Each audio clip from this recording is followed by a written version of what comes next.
In 2019, Todd Phillips made a film loosely based on the Batman villain Arthur Fleck, otherwise known as the Joker.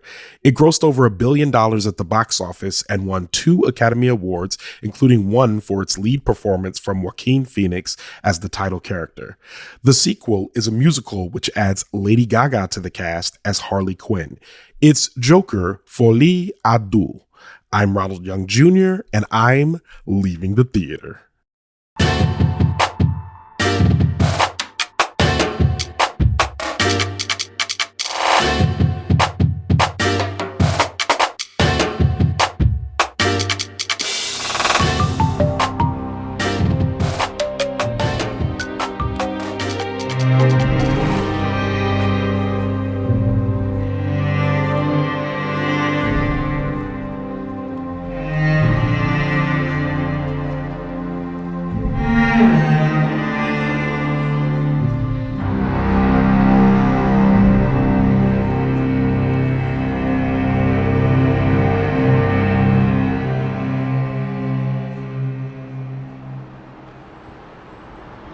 All right, this is Ronald, and I am leaving the theater after seeing Joker Folie à Deux.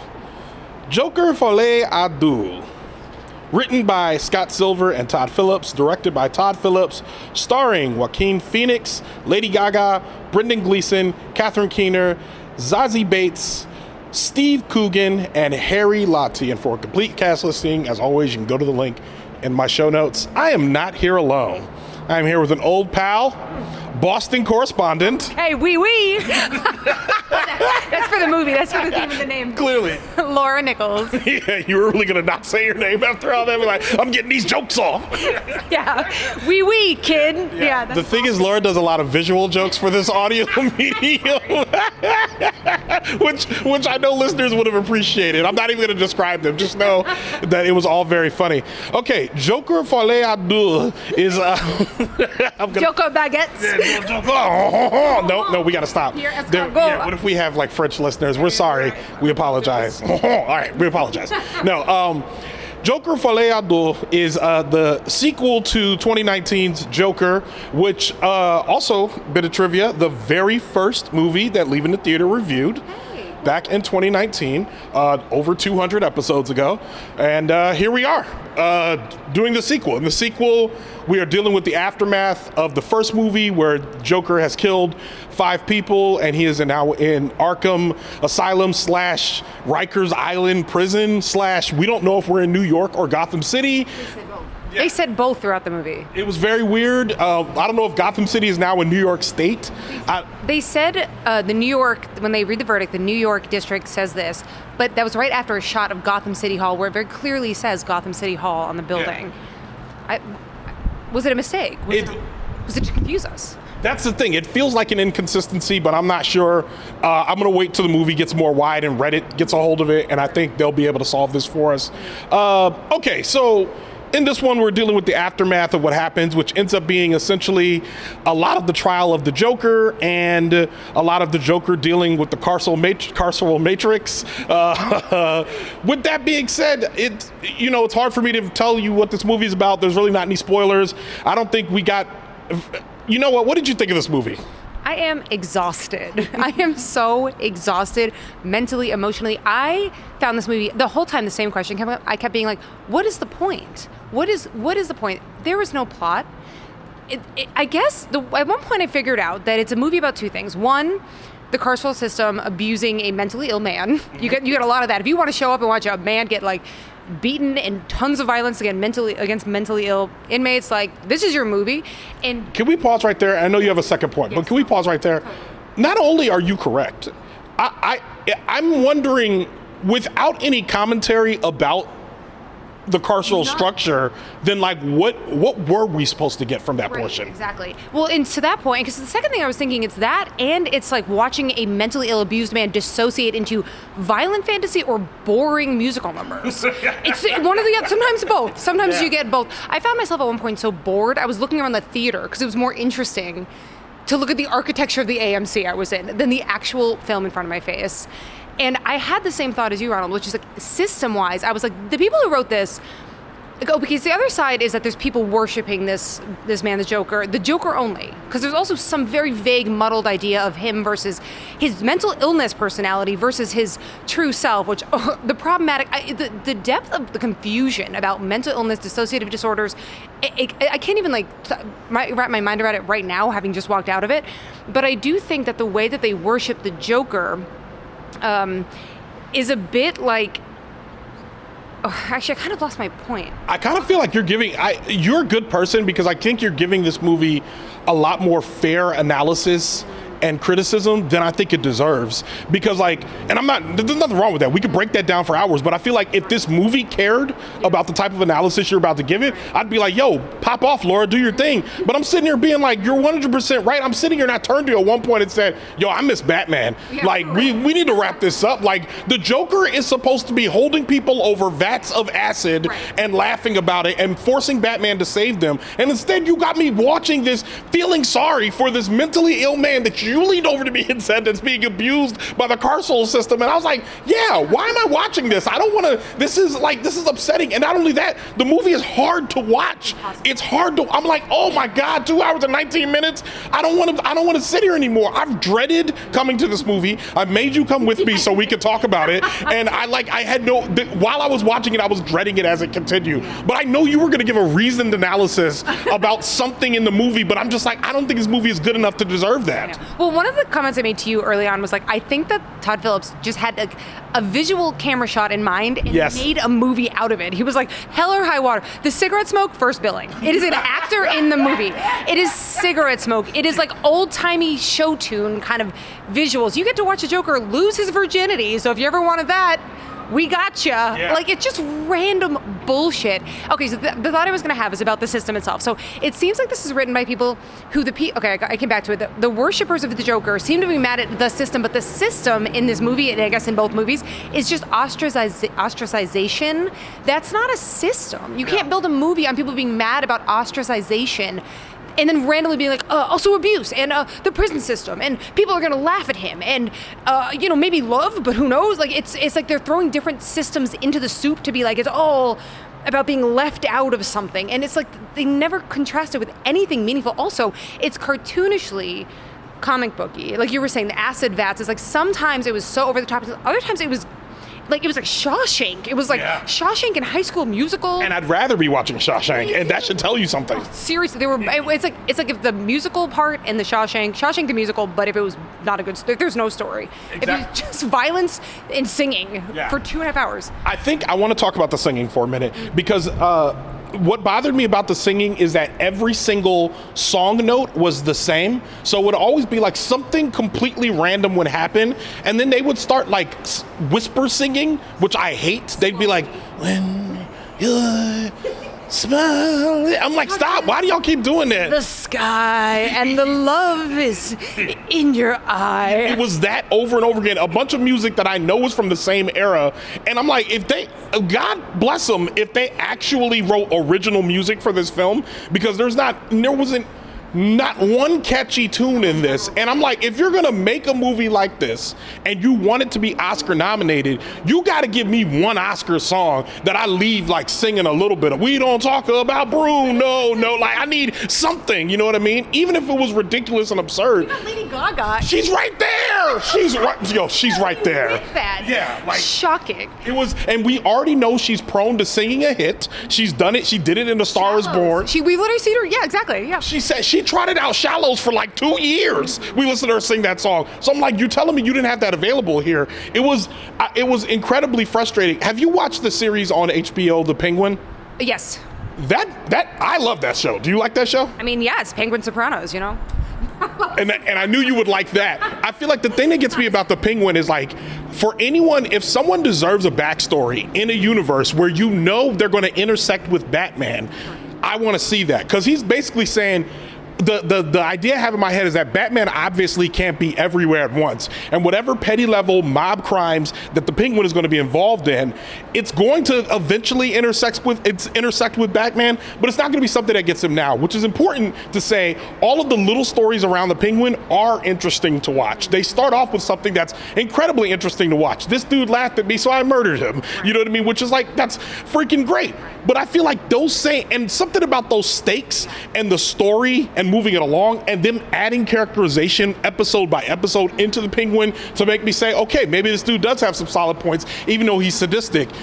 We don't get any of that with the Joker. I like that comparison a lot, actually. I didn't even think about that. The Penguin and Joker are very similar, like Oswald Cobblepot being somebody who was mocked. But what's interesting is even in the Penguin show, after that happens, that first shooting you're talking about, he immediately comes back to reality. He's like, oh, fuck. So he's grounded in human reactions. The Joker is not. I have no fucking clue what's going on with either Arthur Fleck or the Joker. Yeah. You're not giving me a full drawing of either of these characters, and I'm supposed to care about both?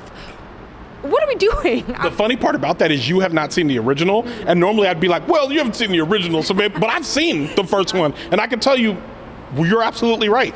Every criticism that you're saying about this second movie could be levied against the first movie as well. It's frustrating. It's hard to deal with. I don't know who Arthur Fleck is. I don't care who Arthur Fleck is. I don't care who the Joker is. And I just wanted one scene of the Joker being the Joker, not in his mind, but in the streets. And if this movie ends where it supposedly ends here, I just don't understand why did y'all make me watch like nearly 5 hours of movie to get to to get to this place where we end up. And I'm like, and I've been in fights with people about the first one because I think the first one is also a terrible movie. And people are like, oh, well, you're gonna see what he was trying to do. I was like, no, if you gotta explain it to me, this is a movie about a supervillain. Stop it right now. Even Maleficent, they did a better job in adding plot, like in a supervillain. Like they about to put out this Wizard of Oz, Wicked Joan. Like I can see from the trailer, you're already gonna give me some real story here. There's no story here. So like, why do I gotta watch this dude? Like you said, I mean, what you said, we're just watching this guy disassociate for 2.5 hours. And I'm like, and both you and I were also disassociating in the theater. Desperately. Doing my best, Ronald. The funny thing is I know when you're not interested in something, it comes on you so quick and you immediately disengage. And I'm like, yo, I really appreciate you sticking through for 2 hours and 19 minutes of this. I do it all for the show. I do it for you, Ronald, you know? I want to say one thing before we get to ratings. All of that being said, I really still think that Joaquin Phoenix, I can never get this man's name right. Yeah, I don't know.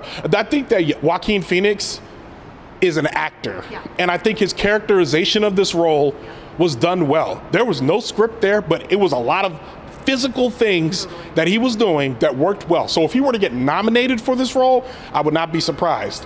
I would not want to see, and maybe production, set design, stuff like that. I could see that also getting nominated, but I don't want to see this I feel like outside of his characterization, I really, it wasn't coming through. And we don't get enough of Lady Gaga for me to really have an opinion on that. I have some thoughts on that too. Actually, I agree with you, and I said this to you too in the movie. I get why he was chosen. They're lighting the fuck out of this man's face. His face is another whole separate thing. I do think that's really well done. I don't think that we needed Harley Quinn in this movie at all. I don't understand her at all. The first thing you learn is that she is rich. The only thing you actually learn about her is that she's actually just bored and rich. She keeps egging him on to be more violent, but you don't know why. I have no idea what her motive is in that. I don't know anything about their love story. There was can I say it? Are we a little spoiler? I don't care about spoilers because I don't care I don't care. So at one point she says she's pregnant. Yeah. By the end, he brings it up again. I had forgotten that happened. He mentions that, and I was like, oh, fuck, I forgot you. Was she? We don't know. We don't even know if that was true. Yeah. I don't know why that was in there. She herself, I think she's a good actor, too. I like watching her in things. I think she's Agreed. Good. She's good. But then I kept thinking about Margot Robbie's Harley Quinn, and that was fun and lively and made sense, and her motivations were a little bit more realized, but she still felt unhinged and it was unpredictable. This was a movie that was designed to make you feel tense for 2.5 hours, and that was the gravitas alone. It was this fake sense of gravitas in the cinematography, in the violence, in the darkness, which is cinematography. And the only thing that was the bright spot for me was the industry actors, because we got to see Rob from industry, we got to see Eric from industry. I really appreciated some of the casting in that. Yeah. That actually, I sat up a little bit when I saw those performances, because I knew I was going to get something good, even if it wasn't the story. Yeah, I agree. I think those were the bright spots, I would say. And actually, now that you mention it, it occurs to me that what Margot Robbie does in her characterization of Harley Quinn is like this very tight surface that is jokes, but you can see in the eyes and in the smile that it's covering something very dark and disgusting and scary. Whereas this one from Lady Gaga, while a good performance, as a Harley Quinn performance, I don't think that they gave the character enough depth for her to really eat the way she could have. Because originally, like, Harley Quinn she's a psychiatrist, and the fact that they didn't even play into that, that like she's a psychiatrist. In psychology, they said that's it. Just the masters was the only thing. Well, see, that's the thing. Like, without that extra layer of, regardless, all of that being said, I don't even want to, like, again, I don't want to give this movie that much time. With all of that being said, what do you rate this movie out of 5 stars? Your rating is your rating. Do what you got to do. Half a star. Ooh. That goes right to Rob from Industry, who played Harvey Dent. No, I really do think it's low because it was. I was trying. I was grasping at this movie. Please give me. And there was one point that I almost thought they were doing something where his violent fantasies started to reflect the real world, and I was like, oh, maybe they're going into the psyche. Nope, right back out of it, right to the slow, bluesy, nothing, just soup of song after that. So that actually was nothing. So to me, yeah, I half a star. I think half star is good. I'm going to give it 1 star because as far as I'm concerned, the acting was good enough that I think it deserves at least something. I mean, it was hard for me to give this movie a 0 in some places, but it was boring. It does think it's better than it is. It did not have to be a musical. And for the love of God, the listeners know I love saying this, 2 hours and 19 minutes. Are you kidding me? This movie could have been a tight 90. You could have got rid of like half of those songs and still been a tight 90. You could have got rid of most of the abuse in the carceral system, and this would have been much better. This whole movie could have just been in the courtroom, and it would have been a much better movie. You know, there were points in it when I kept thinking, I had the same thought over and over, which is like, oh, they don't need this scene. Like, there's a scene where the guards just dragging him around the prison. You don't even really know what they're doing to him, but they're just like dragging him around and yelling. And I was like, this didn't need to be in here. And I realized I've been thinking that about almost every single scene. You just don't need this. I will say my half a star rating might be because we saw a Cybertruck on the way out, and that put me in a bad mood. So maybe they lost half a star for that. But I'm gonna hold on to it. Okay, so you sure you don't want to? You're good at half a star? All right, 3/4. Oh my God! I'm leaving it at half a star. I've never even gonna give a 0.75 rating. Okay, well, I mean there's really not much more to say outside of that. So with that, Leaving the Theater is a production of Oh It's Big Brown Studios. I mixed this episode, and if you like what you're hearing, if you like the show, the best way you can continue to support an independent audio maker, keep making audio, is by joining us on Patreon. Patreon.com/Leaving the Theater. By contributing to us, you make my life a little bit easier. You make this show a little easier to make every single week. We're trying to get to a place where we can start outsourcing some of our tasks. We're working on all of that. I'm working on this show, Wait For It, and Pop Culture Debate Club, so there's a lot on my plate. But every little bit that we get for Leaving the Theater makes sure that every single week we're still putting out a brand new episode for y'all that love the show. And if you love the show, you should become a Patreon member. Go to patreon.com/Leaving the Theater or go to the link in our show notes. Show art from Heather Wilder. Theme music from the mysterious Breakmaster Cylinder. For more information about Joker, Folie, Deux, or Laura Nichols, check out our show notes. You can follow me on Twitter, Instagram, TikTok, or Threads at Oh It's Big Ron. That's at OHITSBIGRON. You can find out more about this show and other Oh It's Big Ron Studio shows by following us on Instagram at Oh It's Big Ron Studios and on Twitter at Oh It's Big Ron Stu. That's STEW. Leaving the Theater will be back soon. Thanks for listening, and thanks for being on the show. Au revoir. I was holding that in for so long. I can tell you like leaned forward. I'm like, oh yeah. I was like